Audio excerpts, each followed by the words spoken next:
دا باجوړ پریمیر لیگ د چننې فائنل لوبېدو یو ټیم 804 او بل سلارزو زلمی چې هغه د بیگانه د شهید مبارک زیب ریحان زیب په نامه شو د مبارک زیب ټیم جوړ شو او د بیگانه چې د نو سوشل میډیا باندې دا आवाज اوچته دو چې را د لوبو ته سپورتس ته سیاست مرادنه نه کوي خو وشوه او دا غینن نتیجه دار وته چې لوب شروع کیږي او بنديږي او تماشایان خپل کې ګوتم ګوته دي سکسان پکې زخمی شو دلته د عملګری موجود دي دا عیني شاهدین دي مونږ خو چې کله شر ونو لګ بهرو خو چراغ لونو شر پکې شوی دی او اعلان کیږي بار چې بس میچ کینسل شو او بل ورځ بکیږي بغیر د تماشایانو نه ځکه چې تماشایان راځي نو پاسبل نه ده تاسو را سره وایي چې سم مسله وا څنګه جوړه شو اعوذ بالله من الشیطان الرجیم بسم الله الرحمن الرحیم اول خو تاسو شکریا د کوم میډیا والا چې تاسو څونم ایونټس دي کوم حالات دي هغه تاسو کوریج ورکوي داغه نرسته تر د دې ټیمه پورې د بي سي ال چې کوم سیکنډ ایډیشن هغه ډېر په منظم طریقه سره روان او ډېر ښکلی سرانجام ته رسېدو او اخیرنۍ مرحلې وي د میچ یو انینګ شوی دی ډېر زیات کراوډ راغلی دي که زه تاته ووایم چاته د راننوتو ځای نه میلاویږي د ناستې ځای نه میلاویږي خلک ولاړ دی څې بار لایو ګوري خو په اخر کې زمونږ غټه بدقسمتي دا ده زمونږ د پښتنو چې په ارض کې هغه خپل چې کوم زمونږ روایات دي هغه برقرار ساتو دا زمونږ ډېره بدبختي ده د بیګانه به تاسو کتري دا 804 ټیم چې کوم دی دا د مخکې نه په دې ټورنمنټ کې په دغه نوم باندې انټري کړې ده او هغه ټیم چې کوم دی باقاعده ګلزفر سپورټ کوي هغه هم نه و پکار که زه تاته ویم زه په خپله باندې د پی ټي آی یو ورکر یم یو ادنا ورکر یم او دغه هم نه و پکار خو لهذا د 804 په نوم باندې هغوی ایډمیشن کړی و او د هغو ټیم ډېره ښه کارکردګي وکړله فاینل ته راورسېدل خو د سلارزو ټیم چې کوم و تر د دې ټیمه پورې په هغه باندې د شهید ریحان زیب نوم نه و بدقسمتي دا ده چې دواړه سیډونو دې له د سیاست رنګ ورکو او د هغې نتیجه دا راووته د هغه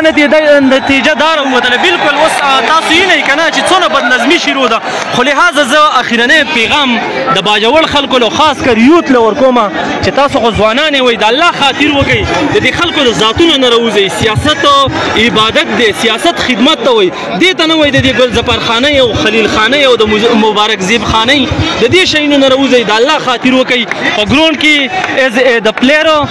د تماشای پاتې شي په سیاست کې یو ورکر پاتې شي د هر چا خدمت وکړي یو بل احترام وکړي د کلاړي په خپل ځیبانې د ډاکټر د هر چا په خپل ځیبانې مقام خو د الله خاطر وکړي دا کم نتیجه چې زه ینمه دا صرف خلک د خلکو په ذات پسې ښه نتیجه نه ده اجمل خان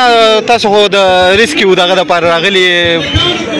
طبي امداد ورکوئ ویل کېږي چې خلک پکې زخمیان شو په کرسو ولګېدل خبره کې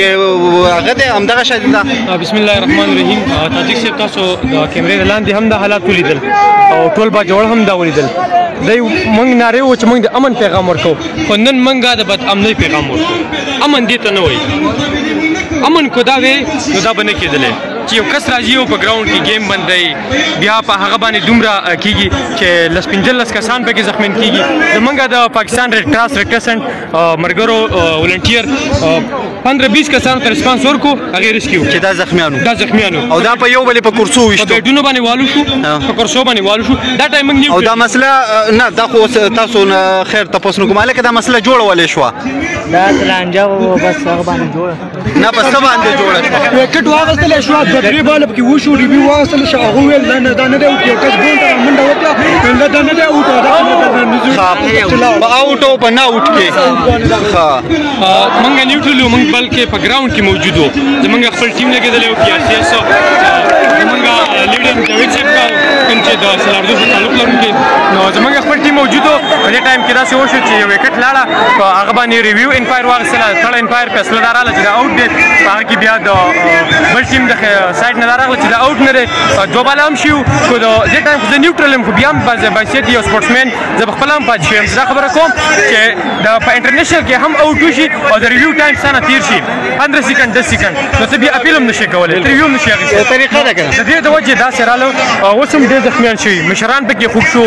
زمونږ سیاسي مشران هم خوږ شو نوجوانان هم خوږ شو حتی داسې دا وینم چې یو ډیسیبل هم پکې خوږ شو هغه مجبوره دی او غریب ته دومره نقصان ورسېدو راغلی و دې لپاره چې امن پیغام موږ ورکړو دا د امن پیغام دی شاشیر یادېږه شاشیر نو بل یو راځي دلته ډېر ډیسیبل راځي د شاشیر او لایق زاده نور هم ډېر راځي دا د امن پیغام دی چې موږ ډیسیبل هم پکې رښتیا ورکړو هغه هم یو بل باندې تشدد وکړو دا خو د امن پیغام دی زه د ګراوند نه خلک وباسي نو خبرې نه اوږدو پرېږده چې دا خلک دغه شي دا باجوړ سپورټس کمپلیکس دی دلته دا تاریخي کراوډ دی او په زرګونو کې خلک دي چې راغلي دي خو د بدقسمتۍ نه په دې کې جنګ وشو دغه 15-20 کسان پکې زخمیان شو په کرسو په ډانګو په بیټونو ولګېدل او د هغې له وجې ګراوند چې کوم دی میچ هم سټاپ شو اعلانونه کوي چې کینسل کوي څوک وایي چې نه کوي نه کینسل کوي خو به هر حال د پولیس چې کومه سکیورټي ده ډېره زیاته موجود ده خو ناکام دي په دې هر څه په منیج کولو کې او ناکام په دې دي چې دا لوکل سکیورټي ده چاته سترګه سوځي نه دیم تعاون کوي هر چا باندې چې ده نو دغه کوي نه نو په کار د عوامو لا چې په داسې وخت کې تعاون کوي او بیا په خصوصي توګه سکیورټي چې کوم ذمهوار وي چې د هغې سره تعاون کوي دا مسلې به نه راځي